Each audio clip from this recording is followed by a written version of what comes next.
Muy queridos hermanos, bendiciones desde aquí, desde el búnker. Les saludo, siempre les encomiendo, seguimos estudiando la Biblia. Vamos hoy a seguir con el estudio de la Sagrada Escritura. Antes de comenzar a estudiar libro por libro, estamos viendo como el coquito de la Biblia. Ciertamente hay cuestiones que nos pueden tener paciencia. Es muy importante la paciencia para el estudio de la Biblia y dejarse guiar por la Iglesia. Dos virtudes para leer la Biblia: la paciencia y la humildad para dejarnos conducir por la Iglesia, que es madre y maestra. Vamos a empezar con la oración en el nombre del Padre, y del Hijo, y del Espíritu Santo. Señor Jesús, te damos gracias porque tú nos has reunido en este momento. Tú siempre nos acompañas, tú no nos dejas nunca, tú nunca nos abandonas. Tú nos has dado como Madre a la Virgen, nos proteges, nos acompañas, nos guías. Dios te salve María, llena eres de gracia, el Señor es contigo. Bendita tú eres entre todas las mujeres, y bendito es el fruto de tu vientre, Jesús. Santa María, Madre de Dios, ruega por nosotros pecadores, ahora y en la hora de nuestra muerte. Amén. Gloria al Padre, y al Hijo, y al Espíritu Santo, como era en el principio, ahora y siempre, por los siglos de los siglos. Amén. En el nombre del Padre, y del Hijo, y del Espíritu Santo. Amén. Estamos en la sexta clase.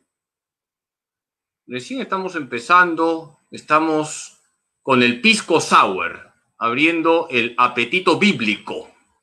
Estamos con el pisco sour. Siempre se toma un aperitivo, por eso estamos viendo los conceptos básicos. No hay apuro, hay que ir con calma. Hemos hablado que la palabra Biblia en griego significa libros. Hemos dicho que quienes escriben la Biblia son los agiógrafos, tienen la inspiración bíblica, tienen la acción del Espíritu Santo para que aquello que escriban sea palabra de Dios.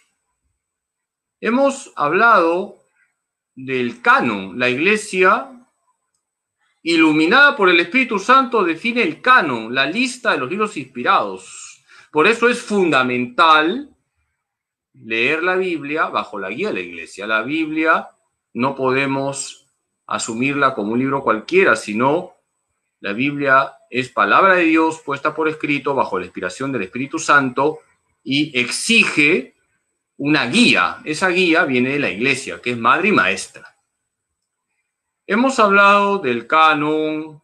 La Biblia católica tiene 73 libros.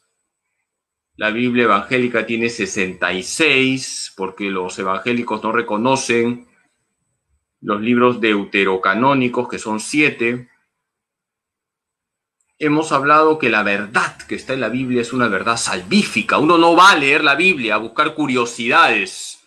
Uno no va a leer la Biblia a buscar verdades científicas, verdades matemáticas. Uno va a la Biblia a descubrir la verdad salvífica, es decir, qué es lo que Dios te quiere decir para que seas salvo. La Biblia nos presenta la verdad salvífica. Y para llegar a la verdad salvífica hay que interpretar la Biblia, y en eso estamos. siempre nos vamos a encontrar con un lenguaje, con un acontecimiento histórico, con una verdad. ¿De acuerdo? 3 círculos concéntricos. Primero nos encontramos con un lenguaje, el lenguaje bíblico, y eso nos lleva a los géneros literarios. Hemos hablado de los géneros literarios, hemos explicado que hay diferentes géneros literarios. Me alegra tener alumnos tan brillantes, alumnos que superan al maestro, que es un siervo inútil, y por eso me han enviado mensajes sobre la tarea que les he dejado, que lean Jueces 9, 7 al 21, y me alegra que hayan encontrado los géneros que están ahí presentes. Hay muchos géneros en Jueces 9, 7 al 21. Está el género histórico, estamos en una etapa de la historia de Israel. Hay un género simbólico, una fábula. Hay un género sapiencial, hay una sabiduría que se transmite.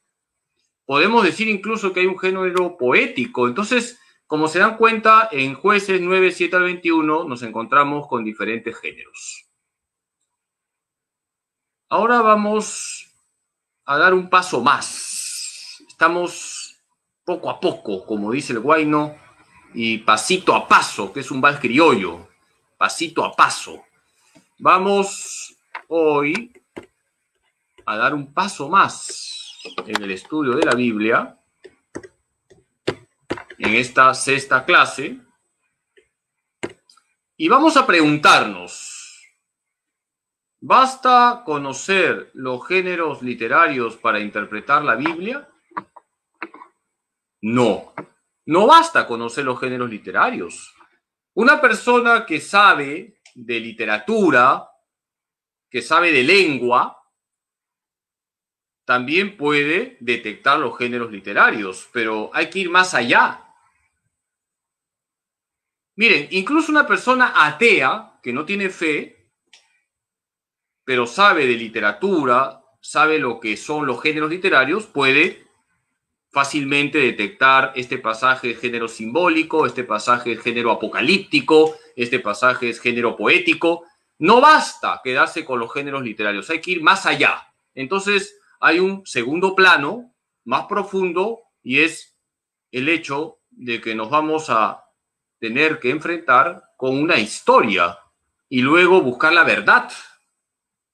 No se olvide lo que les he dicho, la Biblia contiene 3 planos, el lenguaje bíblico, los géneros literarios, un acontecimiento histórico y una verdad salvífica. ¿A qué nos lleva el género literario? El género literario está expresando un acontecimiento histórico. En el fondo de ese género literario hay un acontecimiento histórico. Ustedes han hecho la tarea de Jueces 9, 7 al 21. Hay un acontecimiento histórico. Eso nos lleva al reinado de Abimelech. Estamos en la época de los jueces. Por lo tanto, hay que entrar en el contexto histórico. Esto es muy importante. Hay que entrar en el contexto histórico. ¿A qué llamamos acontecimiento histórico en la Biblia? Es un hecho concreto, datable. Este hecho no está relatado al detalle ni con una exactitud tal como hoy lo entendemos. En la Biblia vamos a encontrar acontecimientos históricos, pero cuando se relatan esos acontecimientos no esperemos exactitudes, porque quienes escriben la Biblia no son historiadores. Y pueden haber errores incluso en la forma de redactar, en la forma de percibir los acontecimientos, pero el error es en la verdad salvífica. A ver, vamos con calma. En la Biblia vas a encontrarte con un género literario, un lenguaje. Ese lenguaje te expresa un acontecimiento histórico. Ese acontecimiento histórico muchas veces es relatado con hipérboles, con figuras, etc. La Biblia no te quiere explicar con exactitud matemática los acontecimientos históricos, pero hay un acontecimiento histórico. Hay un hecho concreto, datable. La Biblia no transmite acontecimientos que no tengan relevancia con la salvación. Por eso la Biblia comunica una historia de la salvación. Esos acontecimientos históricos nos llevan a una historia de la salvación. ¿Cómo llegamos a ese hecho histórico? Es necesario conocer la historia de la salvación. Y esto nos lleva a las etapas de la revelación. Y esa es la clase de hoy. Vamos a dar un paso más. Tranquilos, paciencia. Hemos hablado de los géneros literarios. Hay diferentes géneros literarios. Género simbólico, género legislativo, género histórico, género poético, género sapiencial, género epistolar, género profético, género apocalíptico, en fin. Pero no nos podemos quedar solo en el género. Hay que ir más allá. En el fondo del género literario hay un hecho histórico, y ese hecho histórico forma parte de una historia de la salvación. Y eso es importante para poder leer los textos bíblicos. Hay que conocer la historia de la salvación. Obligatoriamente hay que conocer la historia de la salvación. Para leer la Biblia debemos conocer las etapas de la revelación. Y no es difícil, no es nada del otro mundo. No se preocupen, no se van a descerebrar. Es sencillo. Es sencillo. Y no es necesario que se lo aprendan de memoria. Pero sí deben tener una idea que en la Biblia hay una historia de la salvación. ¿Qué etapas tenemos? Patriarcas, Éxodo, jueces, monarquía, exilio, dominación persa, helenismo y la plenitud de los tiempos. ¿De acuerdo? Si ustedes tienen esto presente, ya han logrado un paso adelante en la lectura de la Biblia. La Biblia nos relata una historia de la salvación. Los patriarcas, el Éxodo, los jueces, la monarquía, el exilio, la dominación persa, el helenismo y la plenitud de los tiempos. Esto es fundamental. Esto sí es fundamental que lo sepan. Hay una historia de la salvación. Y no es lo mismo un libro que nos relata la etapa de los patriarcas que un libro que nos relata el tiempo del helenismo. No es lo mismo. Dios poco a poco se va revelando y las exigencias morales se van haciendo cada vez más, podemos decir, perfectas con relación a los hombres hasta llegar a Cristo. En los patriarcas hay, por ejemplo, la poligamia. Dios lo permite porque estamos en una etapa, digamos, del inicio del pueblo de Israel. No ha venido la gracia de Cristo, no ha venido el Espíritu Santo y los patriarcas hacen lo que pueden. Tienen sus miserias y sus debilidades. Dios permite sus miserias, pero va abriendo un camino de salvación. Por lo tanto, poco a poco Dios va revelándose y poco a poco Dios va exigiendo. Porque Dios es el mejor padre. Un papá a su hijo, un bebito de unos meses, no le da una pachamanca. El bebito tiene que lactar, luego tendrá que comer papilla y luego ya, cuando crezca, come una pachamanca. Poco a poco el papá va alimentando a su hijo. Dios es el mejor padre. Lo mismo pasa con la revelación. Dios poco a poco se va comunicando, progresivamente se va comunicando. ¿Por qué es importante ubicar la etapa? Porque Dios se va revelando poco a poco. Y nos encontramos con elementos imperfectos y pasajeros en el Antiguo Testamento. Y esto es muy importante para la interpretación. Cuando uno lee el Antiguo Testamento se va a encontrar con elementos imperfectos y pasajeros que en ese momento pueden tener validez, pero luego ya no. Por eso es importante meternos en el contexto histórico. Por ejemplo, ya veremos cuando estudiemos el Pentateuco que se prohíbe comer cerdo. Si nos metemos en ese momento, no se podía comer chicharrón, no podías ir al chinito. Dios va educando a su pueblo poco a poco. Ahora sí ya se puede comer chanchito, puedes comer tu pan con chicharrón y tus camotes, pero este miércoles no, porque es miércoles de ceniza, por si acaso. Dios va educando poco a poco. Y por eso, en el Antiguo Testamento, te vas a encontrar con elementos imperfectos y pasajeros. Ya hemos hablado de la poligamia que está presente en los patriarcas. Hemos hablado de la prohibición de comer cerdo, etcétera, etcétera. Eso está en el Antiguo Testamento. Pero Dios poco a poco va exigiendo a los hombres y va dando su gracia hasta llegar a la plenitud de los tiempos.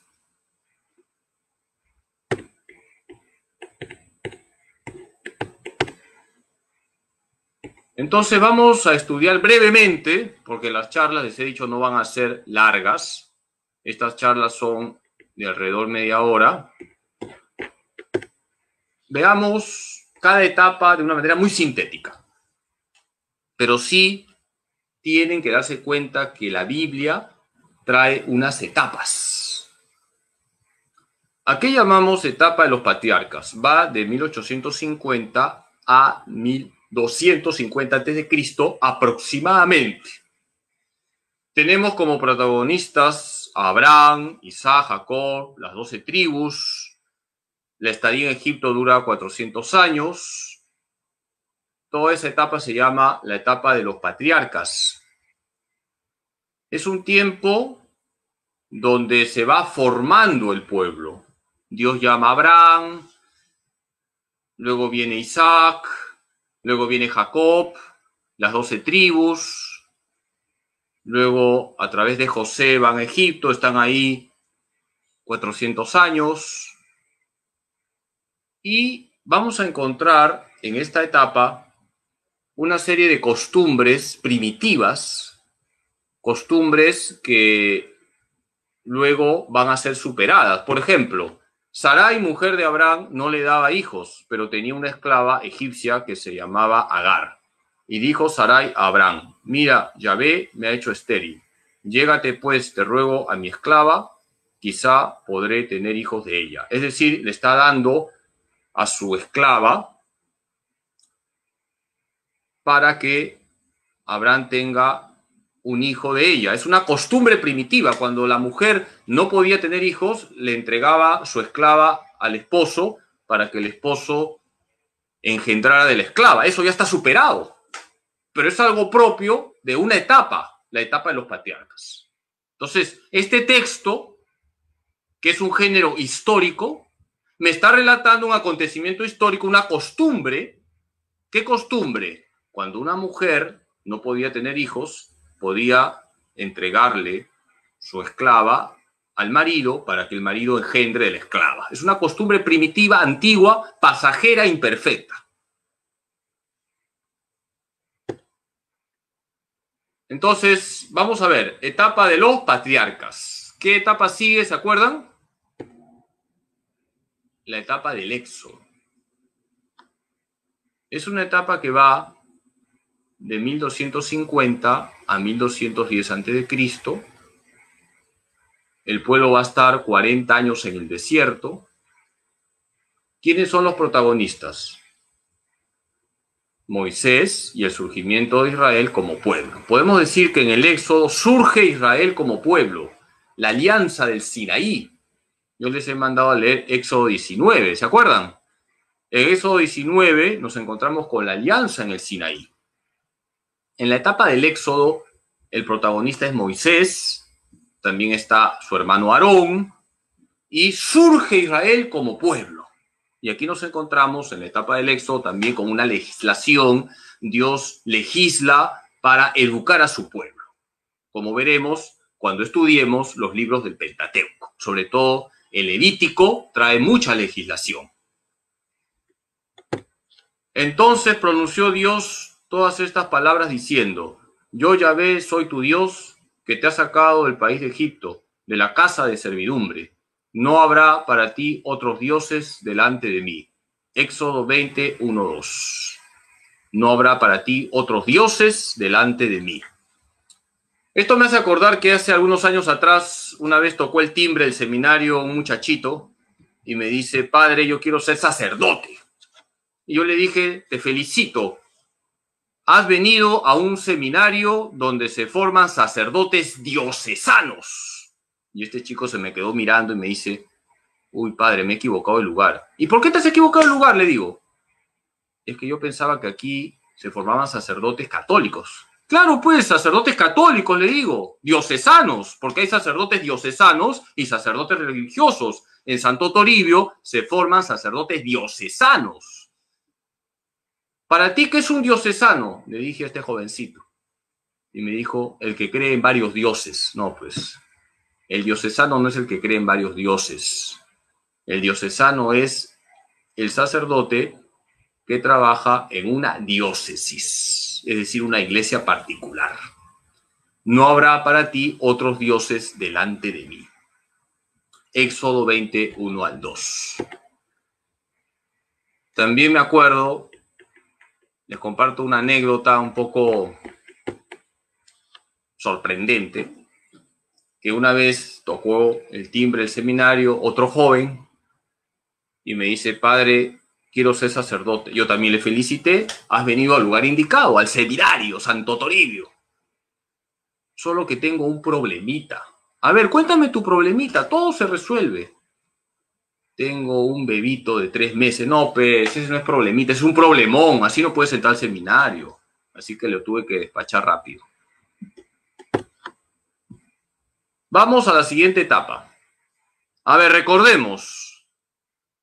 Los patriarcas, el Éxodo y luego tenemos los jueces.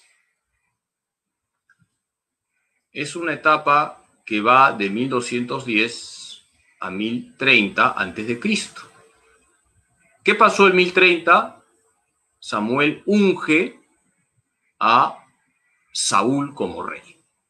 De 1210 a 1030 a.C. tenemos los jueces.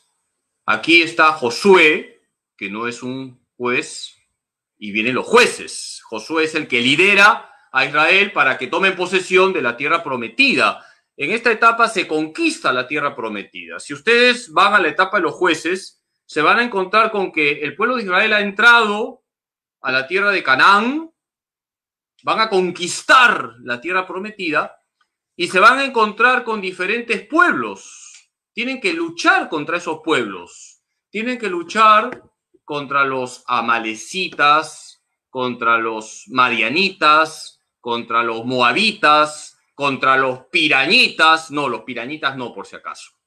Entonces se van a encontrar con diferentes pueblos agresivos y Dios suscita a los jueces. Por ejemplo, Sansón era un juez. Y el último, Samuel. Y de esa manera, pues, Dios suscitando a estos hombres va actuando de su pueblo. Dios va actuando a favor de su pueblo a través de los jueces. Dios siempre suscita a alguien en beneficio de su pueblo, en este caso los jueces. Entonces Yahvé suscitó jueces que los salvaran de la mano de los que los saqueaban, pero tampoco a sus jueces lo escuchaban. Se prostituyeron siguiendo otros dioses y se postraron ante ellos. Jueces 2, 16 al 17. Fíjense cómo el pueblo es un pueblo de corazón duro. Luego surgirán los profetas, quienes llamarán la atención al pueblo. Dios suscita jueces para salvar a su pueblo, pero el pueblo es un pueblo de dura cerviz. Y constantemente Dios tiene que darles toques para que se conviertan. Vamos a la siguiente etapa, la monarquía. Recordemos, vamos recordando la historia de la salvación, los patriarcas, el Éxodo, los jueces, ahora la monarquía. El año 1030, Samuel unge a Saúl como rey. El primer rey es Saúl, pero el más importante es David. De 1030 al 587 a.C. tenemos la etapa de la monarquía, y en esta etapa surge el profetismo, surgen los profetas. En realidad, los protagonistas en la etapa de la monarquía son los profetas. El primer profeta no escritor es Elías, es el primer profeta no escritor. Por lo tanto, en esta etapa tenemos a los reyes y a los profetas. Y el rey más importante es David. Ustedes seguramente han leído el pasaje en el que David vence a Goliat. Un niño decía que David había matado a Goliat con una moto, es decir, con una Honda. Pensaba que era la marca de la moto japonesa. David venció a Goliat, ciertamente con una Honda, pero no era una moto, era una Honda, que es un arma que tira piedras. Y entonces, en la monarquía, nos encontramos con que se unge a los reyes. Tomó Samuel el cuerno de aceite y lo derramó sobre la cabeza de Saúl, y después le besó, diciendo: ¿no es Yahvé quien te ha ungido como jefe de su pueblo Israel? Primera de Samuel 10:1. En la Biblia se derramaba aceite aquí como un signo de que esa persona era una persona ungida.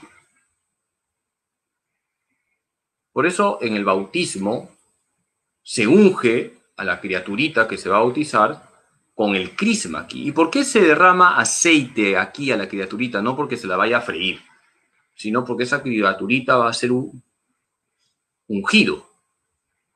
Y de hecho ya es ungido, porque se derrama el aceite o se unge aquí luego del bautismo. Ya está ungido. Luego de que se ha bautizado a la criaturita, se le unge con el crisma. A los reyes se les ungía con aceite, porque los reyes eran considerados los ungidos del Señor. Y se esperaba que el Mesías, Meshach, ungido, sería hijo de David. Y por eso es importante San José. Qué importante es San José. Estamos en el año de San José. No nos desviemos del tema, pero San José es muy importante en la historia de la salvación. Estamos viendo la historia de la salvación. Gracias a San José, Jesús es el hijo de David, porque cuando San José adoptó al niño, le pasó su linaje. Y el linaje de José era linaje davídico. Vamos a la siguiente etapa. ¿A qué llamamos etapa del exilio? Recordemos: patriarcas, éxodo, jueces, monarquía y el exilio. El año 587, las tropas de Nabucodonosor entran a Jerusalén y un buen porcentaje de israelitas son llevados a Babilonia. Es el exilio. Es la época en que el pueblo de Israel está en Babilonia. Es un tiempo de purificación, de dolor. Por ejemplo, en este tiempo está al inicio Jeremías y luego viene Ezequiel. En este tiempo se redactan algunos salmos. Por ejemplo, ustedes han escuchado ese salmo: si me olvido de ti, Jerusalén, que se me paralice la mano derecha. ¿Se acuerdan de ese salmo? A ver, ¿quién escribe qué salmo es? Les doy un minuto. Si me olvido de ti, Jerusalén, que se me paralice la mano derecha. Les doy un minuto. Quien escriba correctamente el salmo se lleva una bendición potente que va a descansar como una roca hoy día. ¿Se acuerdan qué salmo? Si me olvido de ti, Jerusalén, que se me paralice la mano derecha. Cuento hasta 5. 1, 2, 3, 4, 5. Nadie va a recibir la bendición potente que va a dormir como roca. Es el Salmo 137, versículo 5. Ese salmo está escrito en el exilio. Ese salmo está escrito en el exilio porque el israelita está añorando Jerusalén. Si me olvido de ti, Jerusalén, que se me paralice la mano derecha. A mí no me afecta porque yo soy zurdo. pero por si acaso no soy zurdo de ideas, ¿ah? Zurdo en el bolsillo sí, pero zurdo de ideas no soy.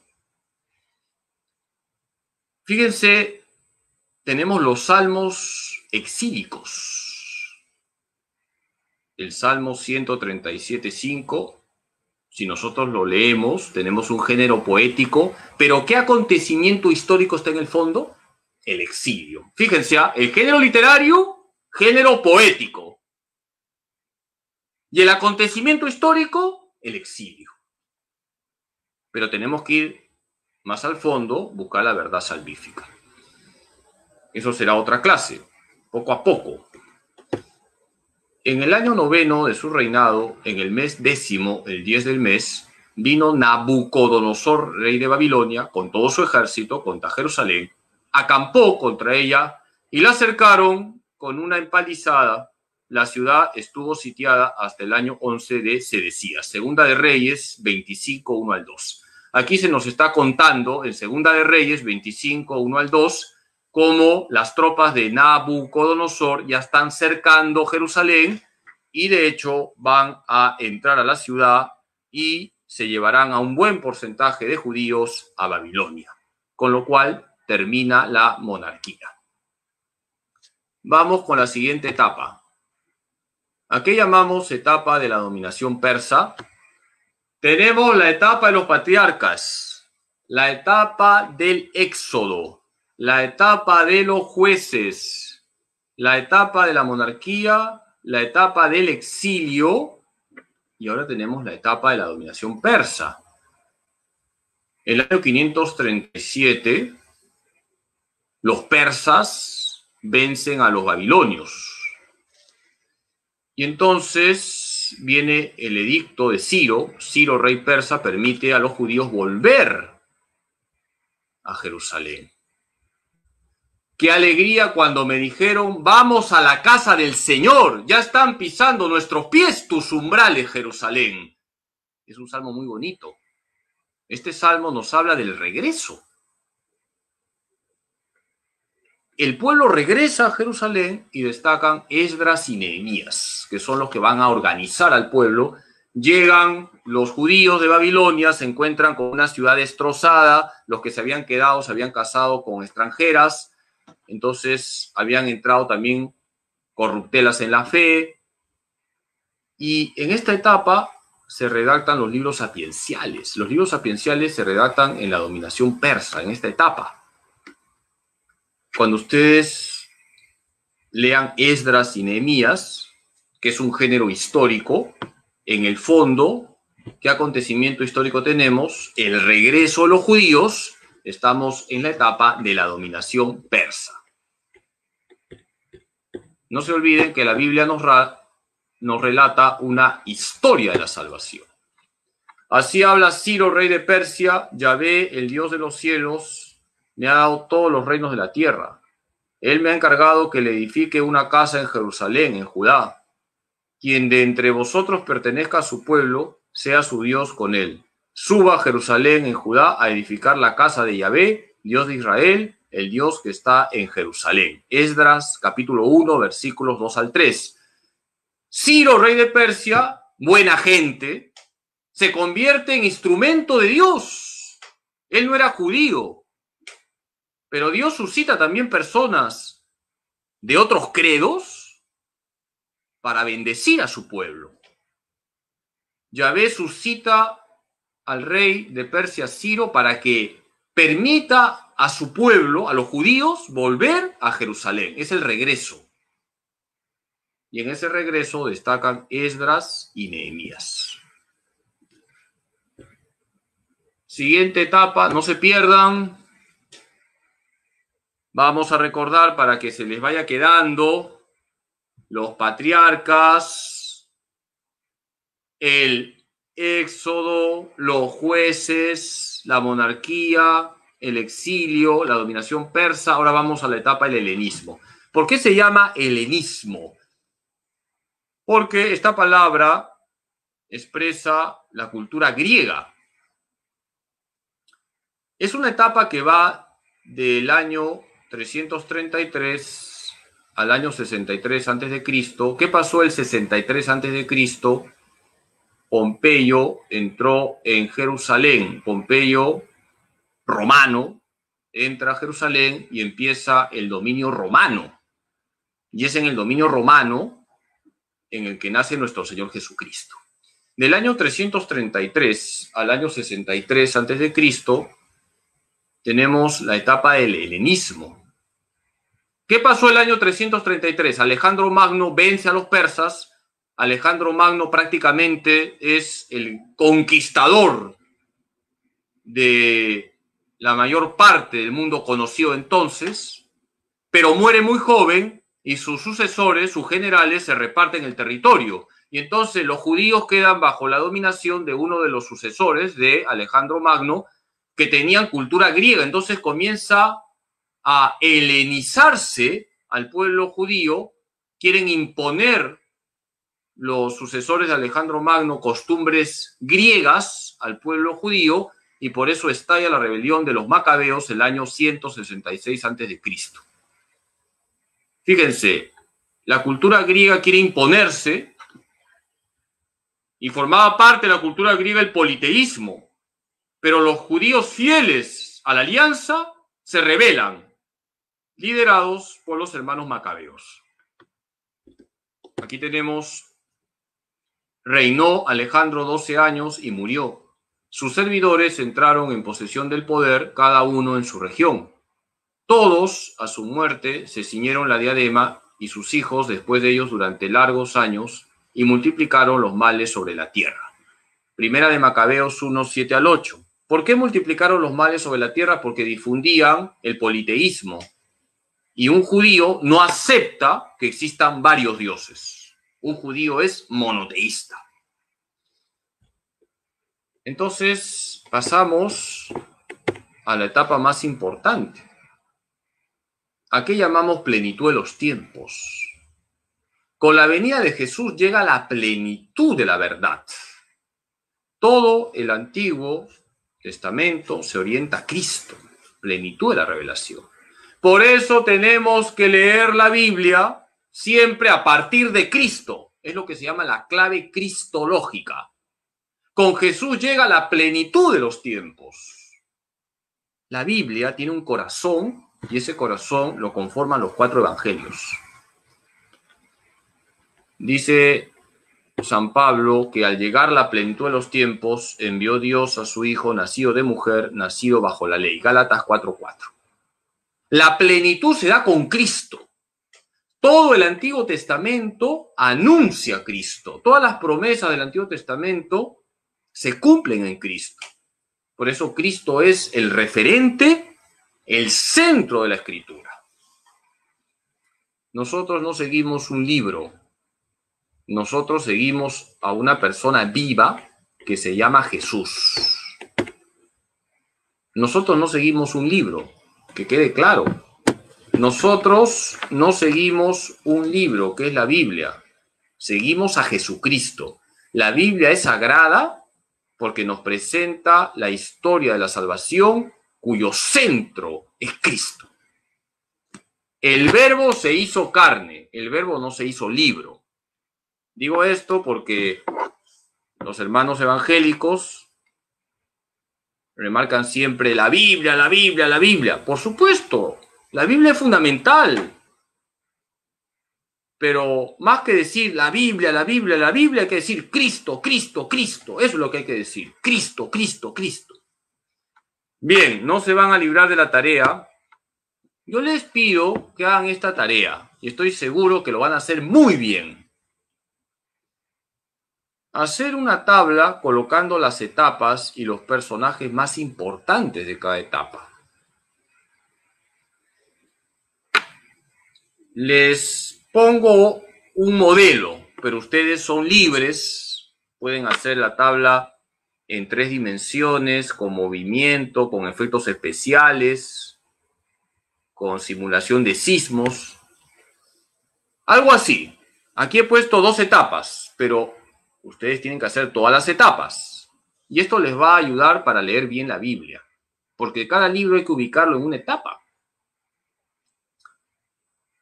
La etapa de los patriarcas de 1850 a 1250 a.C. Entonces, ¿qué personajes colocarían? Abraham, Isaac, Jacob, los 12 hijos de Jacob. Podrían colocar los nombres de los hijos de Jacob. El Éxodo de 1250 a 1210. ¿Qué personajes? Moisés, Aarón. ¿Qué otro personaje? También podría ir aquí Josué, porque Josué también está en el Éxodo. Luego, es verdad, él entra con el pueblo a la tierra prometida. Y luego del Éxodo que sigue, ¿se acuerdan? Siguen los jueces. Los jueces vencieron a los amalecitas, moabitas, madianitas y pirañitas. No, pirañitas no, ya les he dicho. Entonces, esta tablita les va a ayudar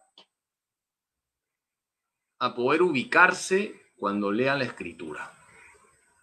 Porque les he dicho que el género literario me lleva a un hecho histórico. Y ese hecho histórico estará en alguna etapa. ¿De acuerdo? Entonces, no les estoy haciendo toda la tarea, les he adelantado la tarea. Pero ustedes hagan su tablita. En toda Biblia católica, al final, por lo general, se coloca una línea de tiempo. También pueden hacer su línea de tiempo. Si tuviese mi pizarra, el PowerPoint de los pobres, haría mi línea de tiempo, pero ahorita no puedo hacerlo porque recién estoy yo manejando estas cuestiones tecnológicas. Así que, como ustedes han podido comprobar, mi PowerPoint es bien primitivo. Es todavía picapiedra.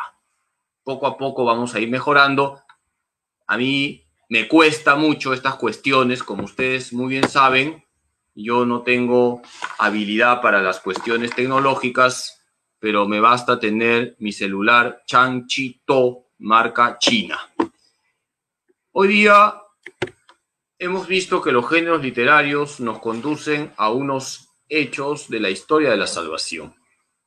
Y es fundamental saber las etapas de la historia de la salvación para poder ubicar un texto bíblico en su contexto histórico. Esto es muy importante.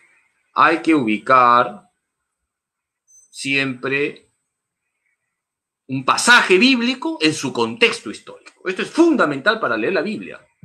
Es clave. No basta quedarnos con los géneros literarios, hay que buscar la historia de la salvación. Y luego de encontrar la historia de la salvación, buscar la verdad salvífica, que sería el siguiente paso. Queridos hermanos, hasta aquí la clase. Gracias por su paciencia. Seguimos poco a poco estudiando la Biblia. Hay que tener paciencia para estudiar la Sagrada Escritura. Mañana nos vemos en la misa de 7 de la mañana y no se olviden, la Sagrada Escritura tiene que ser siempre nuestro libro de cabecera, pero para leer la Biblia hay que dejarnos guiar por la Iglesia, porque hay partes en la Escritura que son complicadas. Hay partes en la Biblia que son enredadas, más enredadas que pelea de pulpos. Hay partes que son enredadas, por supuesto. Inclusive hoy día la Iglesia sigue investigando pasajes. Por eso hay sacerdotes que estudian Biblia. Por ejemplo, en la Facultad de Teología hay varios biblistas. Estudian el arameo, el hebreo, el griego, para poder desentrañar pasajes de la Escritura. Entonces, no hay que desanimarnos. Es muy importante la paciencia y la humildad. Para leer la Biblia necesitamos paciencia, mucha paciencia. Y humildad de saber que no somos sabelotodos, todos estamos aprendiendo. Yo también estoy aprendiendo, todos estamos aprendiendo. Les voy a dar la bendición, el Señor esté con ustedes. La bendición de Dios Todopoderoso, Padre, Hijo y Espíritu Santo, descienda sobre ustedes y permanezca para siempre. Con la alegría de vivir siempre con Jesús, nuestro Señor, y María, nuestra Madre, nos quedamos en la paz de Dios. Muchas gracias. Hagan su tarea, que les voy a poner nota el día de mañana. Bendiciones. Hasta luego.